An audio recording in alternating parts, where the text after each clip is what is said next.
അസ്സലാമലൈക്കും. Hello friends, welcome back to Shajee's recipes. ഞാൻ ഇന്നിവിടെ നിങ്ങളുടെ മുന്നിൽ പരിചയപ്പെടുത്താൻ പോകുന്നത് 2 തരം വിഭവങ്ങളാണ്.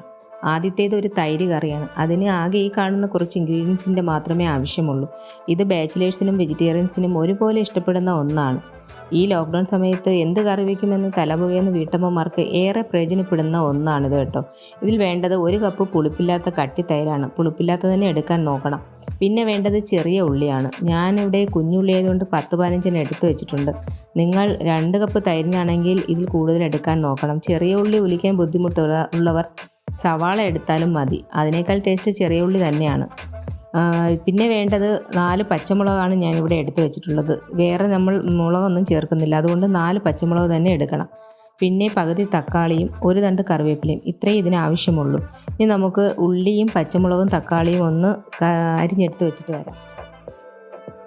ഞാൻ ഇത് അരിഞ്ഞെടുത്ത് വെച്ചിട്ടുണ്ട്. ഉള്ളി നീളത്തിൽ ചെറുതായി അരിഞ്ഞെടുക്കണം. പച്ചമുളക് 2ആയിട്ട് അരിഞ്ഞിട്ട് ചെറുതായിട്ട് അരിഞ്ഞെടുക്കേണ്ടി വരും. തക്കാളി ചെറുതായിട്ട് അരിഞ്ഞ് വെച്ചിട്ടുണ്ട്. ഇനി ഇതൊരു ചീനച്ചട്ടിയിലിട്ട് നമുക്ക് വഴറ്റിയെടുക്കണം.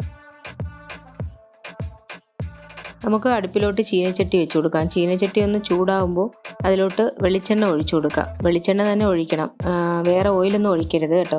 വെളിച്ചെണ്ണ ഒഴിച്ച് കടുകും കറിവേപ്പിലയും ഇട്ട് പൊട്ടിച്ചിട്ട് അരിഞ്ഞു വെച്ചിരിക്കുന്ന ഉള്ളിയും പച്ചമുളകും തക്കാളിയും കൂടി വഴറ്റിയെടുക്കണം. ഇത് ലോ ഫ്ലെയിമിലിട്ട് തന്നെ വഴറ്റാൻ ശ്രമിക്കണം, ഇല്ലെങ്കിൽ കരിഞ്ഞു പോകും.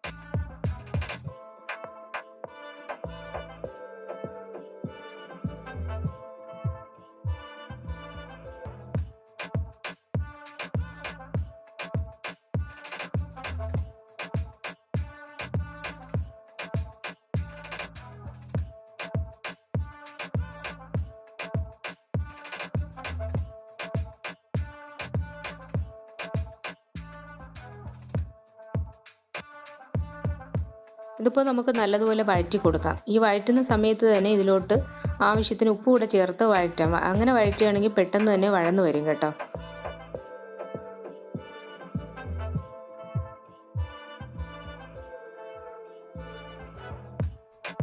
ഇതിപ്പോൾ നല്ലപോലെ വഴന്നു വന്നിട്ടുണ്ട്. നമുക്കിതിലോട്ട് അല്പം ഇനി മഞ്ഞൾപ്പൊടി ചേർത്ത് കൊടുക്കാം. ഇതിൽ വേറെ മസാലകളൊന്നും ചേർക്കുന്നില്ല. 1/4 ടീസ്പൂൺ മഞ്ഞൾപ്പൊടി മാത്രമേ ചേർക്കുന്നുള്ളൂ. ഇതിൻ്റെ പച്ചമണം മാറുന്നവരെ ഒന്ന് വഴറ്റി കൊടുക്കണം. മഞ്ഞൾപ്പൊടി ഇട്ട് പച്ചമണം മാറിയ ഉടനെ തന്നെ നമുക്ക് ഇതിലോട്ട് നമ്മൾ എടുത്തു വെച്ചിരിക്കുന്ന തൈര് കൂടി ചേർത്ത് കൊടുക്കാം. തൈര് തിളച്ചൊന്നും പോകാൻ പാടില്ല, ഒന്ന് ജസ്റ്റ് ഒന്ന് ചൂടാൻ മാത്രമേ പാടുള്ളൂ. ഇതിപ്പോൾ ഒഴിച്ച് ഒന്ന് നമുക്ക് ഇളക്കി കൊടുക്കണം.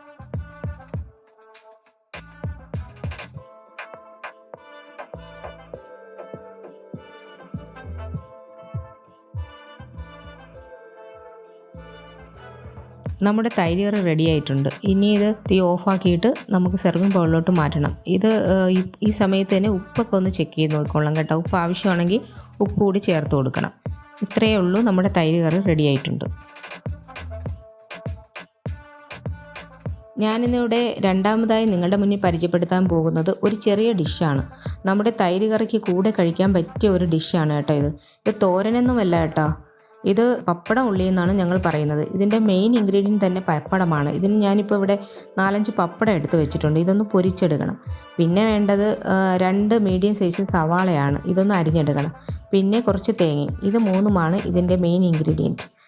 ഇത് നമുക്ക് അരിഞ്ഞെടുത്തിട്ട് ഞാൻ ഇതിൻ്റെ സവാള അരിഞ്ഞു വെച്ചിട്ടുണ്ട്. ഇത് എണ്ണയിലിട്ടൊന്ന് വഴറ്റിയെടുക്കണം. തീ കത്തിച്ച് പാൻ അടുപ്പിൽ വെച്ചിട്ടുണ്ട്. പാൻ ഇപ്പോൾ ചൂടായിട്ടുണ്ട്. നമുക്ക് ഇതിലോട്ട് 2 ടേബിൾ സ്പൂൺ എണ്ണ ഒഴിച്ചു കൊടുക്കാം. എണ്ണ ചൂടായാൽ ഉടനെ കട്ട് ചെയ്ത് വെച്ച് സവാള നമുക്ക് ഇതിലോട്ടിട്ട് വഴറ്റിയെടുക്കാം.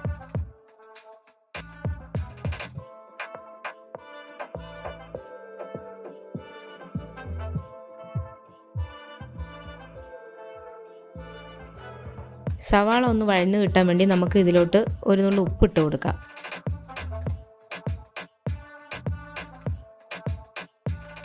സവാളയൊക്കെ നല്ലതുപോലെ വഴന്ന് വന്നിട്ടുണ്ട് കേട്ടോ.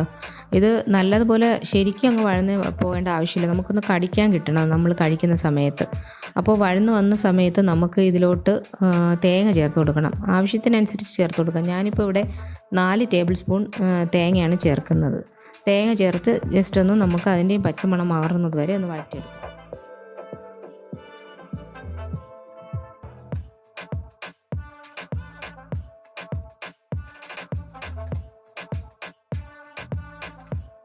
ഉള്ളിയും തേങ്ങയൊക്കെ നല്ലതുപോലെ വഴന്ന് വന്നിട്ടുണ്ട്. അതിൻ്റെ തേങ്ങയുടെ പച്ച മണമൊക്കെ ഒന്ന് മാറി വന്നിട്ടുണ്ട്.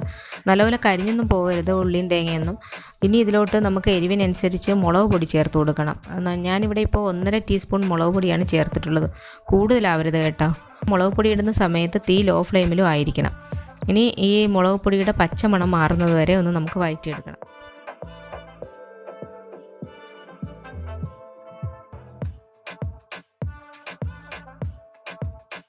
മുളക് പൊടിയുടെ പച്ചമണമൊക്കെ മാറി വന്നിട്ടുണ്ട്. ഇനി ഇതിലോട്ട് ഉപ്പൊന്ന് ചെക്ക് ചെയ്ത് നോക്കണം. കാരണം നമ്മൾ ആദ്യം സവാളയ്ക്ക് ഉപ്പ് ശകലം ചേർത്തിട്ടുള്ളതാണ്.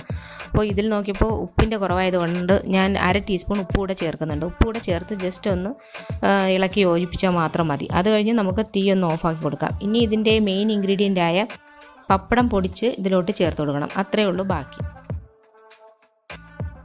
ഞാനിവിടെ ഇതാ പപ്പടം ഒക്കെ ഒന്ന് പൊടിച്ചെടുത്ത് വെച്ചിട്ടുണ്ട്. ഇനി ഇതിലോട്ടൊന്ന് ചേർത്ത് കൊടുക്കാം. ഞാനിപ്പോൾ ഇവിടെ 3 പപ്പടമാണ് പൊടിച്ചെടുത്ത് വെച്ചിട്ടുള്ളത്. നിങ്ങൾക്ക് ആവശ്യത്തിനനുസരിച്ച് പപ്പടം ചേർത്ത് കൊടുക്കാം. പിന്നെ ഒരു കാര്യം, നമുക്ക് ഇപ്പോൾ പപ്പടം ചേർക്കാൻ ഇഷ്ടമല്ല എന്നുണ്ടെങ്കിൽ നമ്മൾ സെർവ് ചെയ്യുന്ന സമയത്ത് പപ്പടം പൊടിച്ച് ചേർത്താലും മതി. അപ്പോൾ നല്ലൊരു ക്രിസ്പ്നെസ് കിട്ടും പപ്പടത്തിൻ്റെ. അത് നിങ്ങളൊന്ന് ഓർത്താൽ മാത്രം മതി.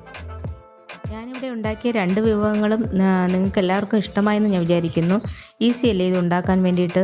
ഈ ലോക്ക്ഡൗൺ സമയത്ത് നമ്മുടെ വീട്ടിലുള്ള വിഭവങ്ങൾ വെച്ച് തന്നെയാണ് ഞാനിതിവിടെ ഉണ്ടാക്കിയിട്ടുള്ളത്. അപ്പോൾ എല്ലാവരും ഇത് ഉണ്ടാക്കി നോക്കുക, ട്രൈ ചെയ്ത് നോക്കുക. എന്നിട്ട് എന്നെ ഫീഡ്ബാക്ക് അറിയിക്കാൻ മറക്കരുത്. പിന്നെ എൻ്റെ വീഡിയോ കണ്ട് ഇഷ്ടപ്പെട്ടാൽ എൻ്റെ ചാനൽ സബ്സ്ക്രൈബ് ചെയ്യാൻ മറക്കരുത്. വീഡിയോ ഇഷ്ടപ്പെട്ടാൽ ലൈക്ക് ചെയ്യാനും ഷെയർ ചെയ്യാനും പിന്നെ കമൻറ്റ് ചെയ്യാനും മറക്കരുത്. നിങ്ങളുടെ അഭിപ്രായങ്ങൾ കമൻറ്റ് ബോക്സിൽ എന്തായാലും അറിയിക്കുക. നല്ലൊരു റെസിപ്പിയുമായി ഉടൻ തന്നെ വരുന്നത് വരെ ബൈ. അസ്സലാമു അലൈക്കും.